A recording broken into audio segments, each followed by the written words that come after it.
High, আমি না একটা অনেক বড় অন্যায় করে ফেলেছি। কি অন্যায় চলো কাজ করতে করতে বলি। আরে বাবা, শীত তো বেশ ভালোই জাঁকিয়ে পড়েছে। আর এই শীতের সিজনেই তো পাওয়া যায় মোয়া, জয়নগরের স্পেশাল মোয়া। আর আমি সেই জয়নগরের মেয়ে হয়েই এখনো সেই মোয়া বানাইনি। এটা কি আমার অন্যায় হয়নি বলো তোমরা? তাই আজ আমি বসে পড়েছি মোয়া বানাতে। জানি না কতটা কি করতে পারবো, তবে চেষ্টা করছি।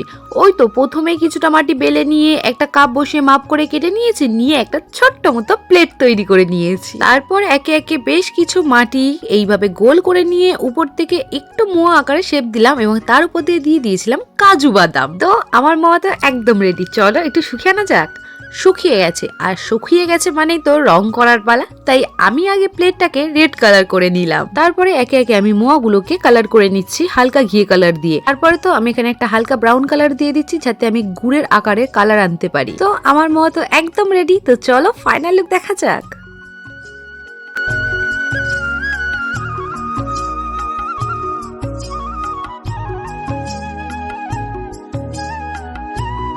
কি কেমন লাগলো আমার এই এক প্লেট ভর্তি মোয়া? আচ্ছা তোমরা কে কে বলো তো জয়নগরের মোয়া খেয়েছো? অবশ্যই কিন্তু আমাকে জানাবে। আজ তাহলে আসলাম, দেখা হবে নতুন কোনো ভিডিওর সাথে। বাই।